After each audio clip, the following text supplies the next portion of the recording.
Welcome to back my YouTube channel. आप सब कैसे हो? उम्मीद करती हूँ आप सब बहुत अच्छे होंगे और हमेशा ही ऐसे खुश रहिए। आज लेकर आई हूँ बहुत काम की वीडियो जो आपकी डेली लाइफ को तो आसान करेगी ही, आप अपने लिए बहुत सारी बचत भी कर पाएंगे। वीडियो में एंड तक बने रहिएगा, कोई ना कोई टिप आपकी डेली लाइफ को जरूर चेंज करेगी।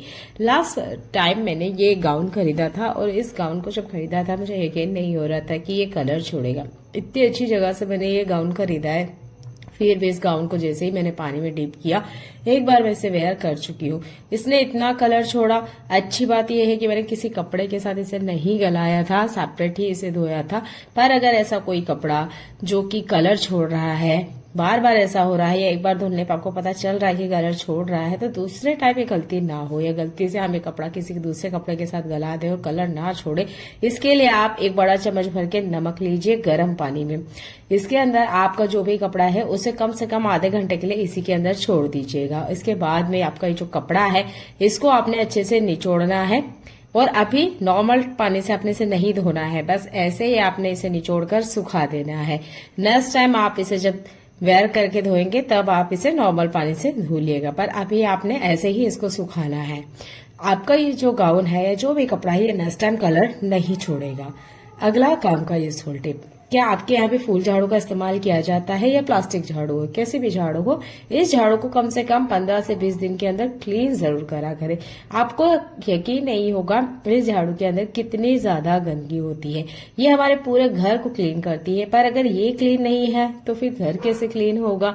बहुत बार आपने देखा होगा कि झाड़ू तो लग रही है पर उसके पीछे पीछे कुछ दाग धब्बे रह जाते हैं, गलती से इस पे पानी लग गया है या फ्लोर पे पानी रह गया है।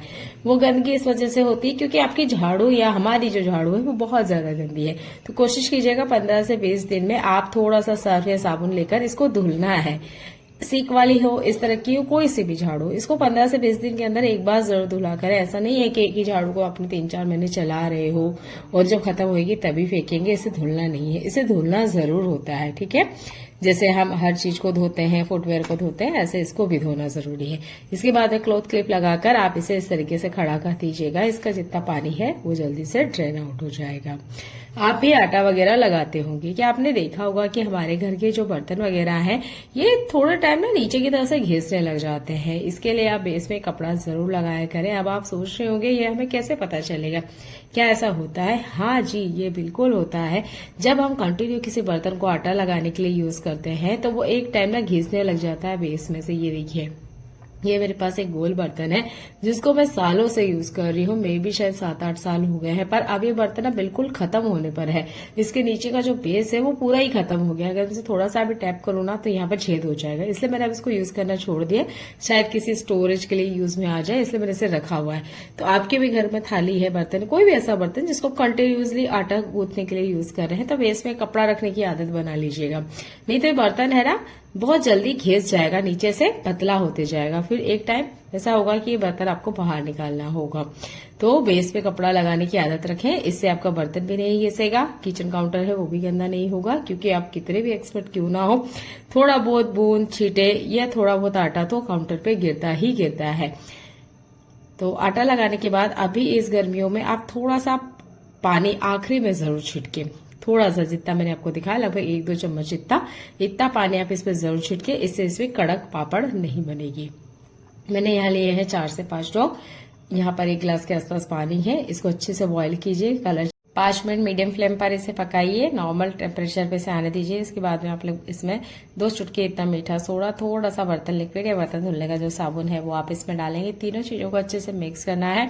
ये सॉल्यूशन कम से कम हफ्ते में 2 बार जरूर बनाएं और इसके बाद में इस सॉल्यूशन से आप अपने किचन काउंटर को क्लीन करें। क्योंकि जैसे ही गर्मियां स्टार्ट होती है, स्पेशल अभी मार्च महीने के बाद में, सबसे पहले जो किचन में आतंक होता है वो ही चींटियों और मक्खियों का। ये एक ऐसा आतंक है, आप अगर एक दाना शक्कर का या 1 बूंद आटा या कुछ भी सब्जी, ग्रेवी, कुछ भी अगर किचन काउंटर पे रहे या गिर गया तो चींटियों की तो भरमार होगी ही होगी। इसके साथ मक्खियां भी बहुत जल्दी अटैक होती हैं, क्योंकि किचन जो होता है यहाँ पर ज्यादातर खाने पीने की चीजें होती है। तो अपने किचन काउंटर को आप इससे क्लीन करेंगे तो जल्दी से यहाँ पर मक्खी और मच्छर या फिर चींटी आपको देखने को नहीं मिलेगी। ये देखिए, किचन काउंटर को अपने हफ्ते में 2 बार इसे क्लीन करना है और ये सॉल्यूशन आराम से 3 दिन चलता है। तो आप इसे 3 दिन रख भी सकते हैं, बाहर रखिए, कुछ खराब नहीं होगा। लोहे का ही जो बर्तन होता है, लोहे की कढ़ाई है, तवा है, ये बहुत जल्दी जंग पकड़ता है। वैसे मैंने 3 घंटे पहले ही क्लीन किया था, इसमें थोड़ी सी गलती हुई जिसकी वजह से ये पूरा जंग पकड़ लिया है। इसमें भी आप 1 चुटकी इतना मीठा सोडा डालिए, थोड़ा सा विनेगर डालिए, दोनों को रिएक्शन करने दीजिए। अगर आप इसे डीप क्लीन करना चाहते हो तो यहाँ पर आप जूने की बजाय नींबू इस्तेमाल करेंगे, पर अगर आप सिर्फ इसका जंग हटाना चाहते हो तो आप जूना लीजिए और इसको घिसना स्टार्ट कीजिए। इसे ये जितना भी जंग लगा है ना, ये इंस्टेंट निकल जाएगा। वैसे इसको चमकाने के, साफ करने के मैंने काफी बार आपको तरीके बताए हैं, पर एक छोटी सी गलती की वजह से ये वापस इस तरीके से जंग पकड़ लेता है। ये कढ़ाई मुझे बहुत ज्यादा पसंद है, पर इसी वजह से मैं इसका कम इस्तेमाल करती हूँ क्योंकि बहुत जल्दी जंग पकड़ती है। आपको भी अगर इससे बचना है या आप जानना चाहते हो कि जंग ना पकड़े और पकड़ ले तो क्या करें, तो आप ये पहले सॉल्यूशन बनाइए, स्क्रबिंग कीजिए, क्योंकि साइड कॉर्नर में भी बहुत ज्यादा चिकनाहट, चिपचिपाहट हो जाती है जिसको निकालना जरूरी है। तो आप स्टील का स्क्रबर यूज करते हो, इस तरीके से इसकी चिकनाहट वाली परत निकाल सकते हैं। इसके बाद 2-3 ड्रॉप सरसों का तेल या किसी भी तरह का कुकिंग ऑयल लीजिए, इसके ऊपर अच्छे से लगाइए। इसके बाद में ही आप इसे रखें। आप चाहे तो टिश्यू पेपर या नॉर्मल कॉटन कपड़े का इस्तेमाल करके इसे वाइप कर दीजिए। अगर आप ये स्टेप नहीं करते हो तो फिर आप कितने भी अच्छे से लोहे के बर्तन को साफ कर लीजिए, उसे जंग पकड़ने से कोई नहीं रोक सकता। जबकि अभी मैंने स्टार्टिंग में आपको जैसी कढ़ाई दिखाई थी, ये कढ़ाई अगले 2 से 3 घंटे में फिर वापस वैसी हो जाएगी। तो अभी ऑयल वाली कोटिंग जरूर करें। मेरे पास ना ये चांदी रखी हुई थी और लगभग साल भर पहले मैंने इसे साफ किया था, और मुझसे गलती हुई है कि मैंने इसे खुले में रखा था, किसी भी चीज में कवर नहीं किया था। एक ये जो पायल आप देख सकते हैं, ये कवर की हुई थी तो इसका कलर चेंज नहीं हुआ। कुछ चांदी ऐसी होती है ना कि वो पड़े पड़े ही खराब हो जाती है, और दूसरी चांदी होती है कि जिसे पहनने से खराब होती है। अब मेरे पास ये जो चांदी है, ये रखे रखे हुए काली पड़ी है, इसे पहना नहीं गया है। अगर पहना जाता और काली होती तो उसको साफ करने का तरीका अलग होता है। चांदी को साफ करने के अलग अलग तरीके होते हैं, एक ही तरीका आप हर बार अप्लाई नहीं कर सकते, आपको तरीका बदलना होगा। तो चलिए जानते हैं कुछ स्पेशल टिप जिससे आप इस चांदी को बिल्कुल नया सा चमका सकते हैं। मैं बिल्कुल पास से आपको दिखाने की कोशिश करूंगी कि इसका जो कलर है वो कितना ज्यादा डाउन हो गया। ये देखिए, ये जो साफ पायल है या जो कवर की हुई थी उस पायल का कलर देखिए, और दूसरे ये जो आपको दिख रहे हैं थोड़े से काले काले से, इनका कलर देखिए। चलिए इसे साफ करने का तरीका देख लेते हैं। तो आप लीजिएगा स्टील का बर्तन, एल्यूमिनियम का बर्तन नहीं लेना है, ना ही लोहे का लेना है। नॉन स्टिक ले सकते हो, नहीं है तो फिर आप स्टील का लीजिएगा। आपने लेना है नींबू, ये बहुत अच्छा क्लींजर होता है, हर तरह की गंदगी को बहुत अच्छे से मिटाता है, तो नींबू ऐड करना मस्ट है। यहाँ पर नींबू को आप 3-4 टुकड़े में कर लीजिएगा। आप इसका छिलका भी यूज कर सकते हो, अगर छिलका नहीं यूज करना चाहते तो कोई बात नहीं है। आप नींबू को निचोड़ लीजिएगा, उसकी जूस की ही हमें जरूरत होती है। तो मैंने नींबू को निचोड़ भी लिया है और जितना है उसको कट करके इस अंदर डाला है। तो लगभग 3 नींबू इतना डाला है, क्योंकि आप देख सकते हो मेरे पास जो चांदी है उसकी हालत बहुत ज्यादा बुरी है, बहुत ही ज्यादा बुरी है।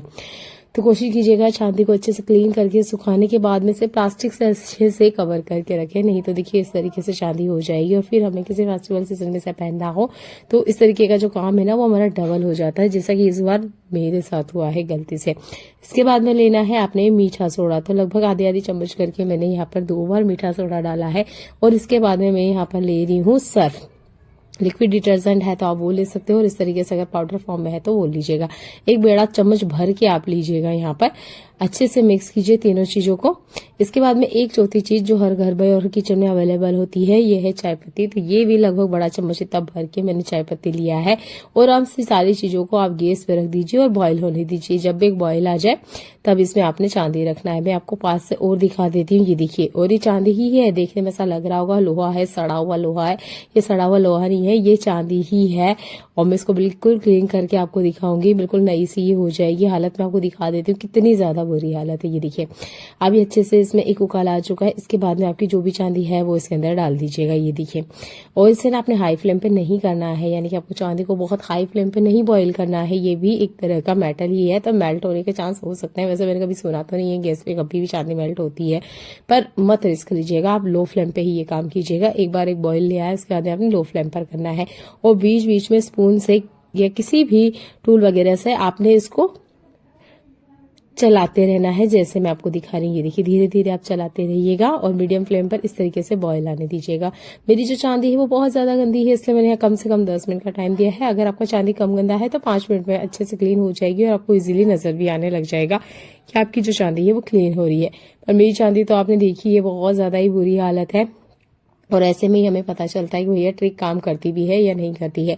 अच्छे से बॉईल हो गया है, 10 मिनट बाद गैस बंद कर दिया है। अब इसे रूम टेम्परेचर पे आप ठंडा होने दीजिएगा।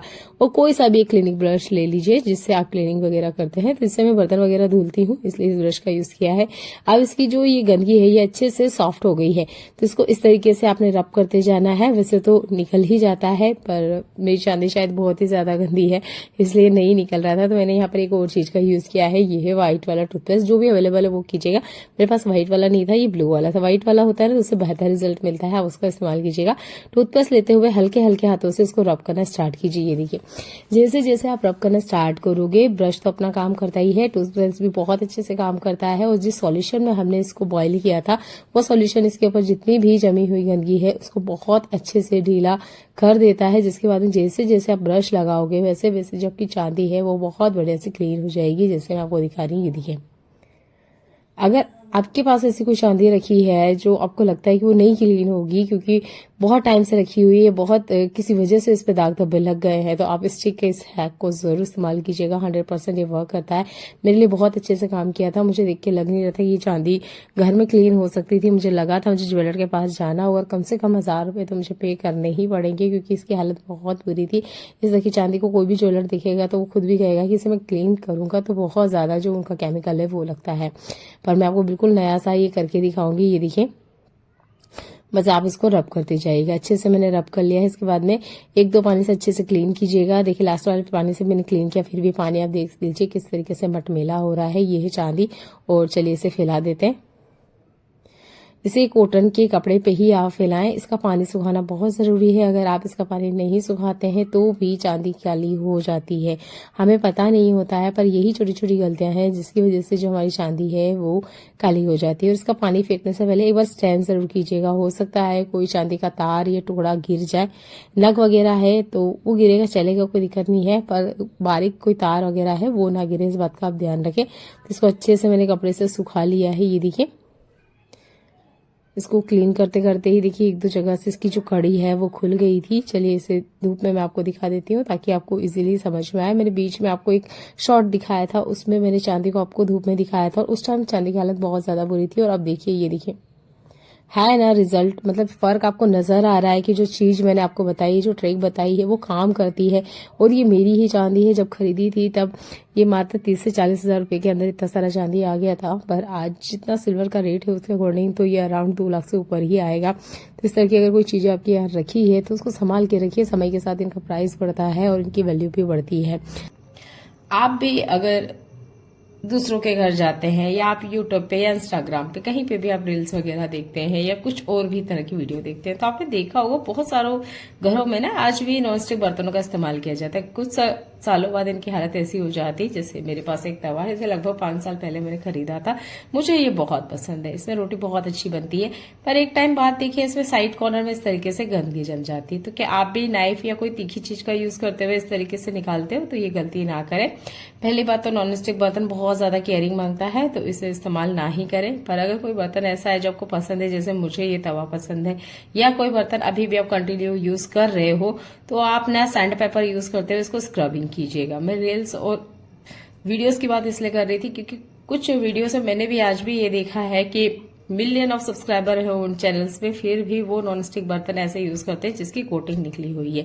मैं किसी की बुराई नहीं कर रही हूँ, पर हाँ ये चीजें हैं, हम लोग को पता नहीं होती और इन्हीं बर्तन को हम कंटिन्यूसली यूज करते हैं। यूज कर रहे हो और अगर इसे फिर भी तेल है, चिपचिपाहट है, गंदगी है, तो सैंड पेपर को यूज करना मुझे गलत नहीं लगता है। इससे कोटिंग भी इसकी निकल जाएगी, तो धीरे धीरे आपके खाने में ऐड नहीं होगी और जो कालापन जो देख सकते हो आप इस तरीके से इसमें निकला है, ये भी निकल जाएगा। अगर यूज करना ही चाहते हो या अनजाने में यूज कर रहे हो या गलती से ये यूज में आ रहा है, तो आप सैंड पेपर का बेझिझक इस्तेमाल कीजिए क्योंकि इसकी आधे से ज्यादा कोटिंग तो निकल ही चुकी है। और अगर इस बर्तन को आप यूज कर रहे हो तो जो थोड़ी बहुत कोटिंग है वो आपके खाने में जा रही है। तो कोशिश कीजिए सैंड पेपर से इसकी पूरी ही कोटिंग आप निकाल दें और फिर इसको यूज करें, तो इससे आपके खाने को नुकसान नहीं होगा। यकीन ना हो तो पहले अपने बर्तन को चेक कीजिए। अगर ऐसा कोई बर्तन रखा है किचन में तो एक बार इसे ट्राई आउट कीजिएगा। वैसे तो मैं कहूंगी कि इस तरह के बर्तन का इस्तेमाल ना करें। ये मैंने बहुत पहले खरीदा था और अभी भी ये मेरे किचन में है, क्योंकि मेरी जो रोटी की साइज है वो थोड़ी छोटी है, तो ये इसमें बराबर बन जाता है, इसलिए मैंने इसे रखा हुआ है।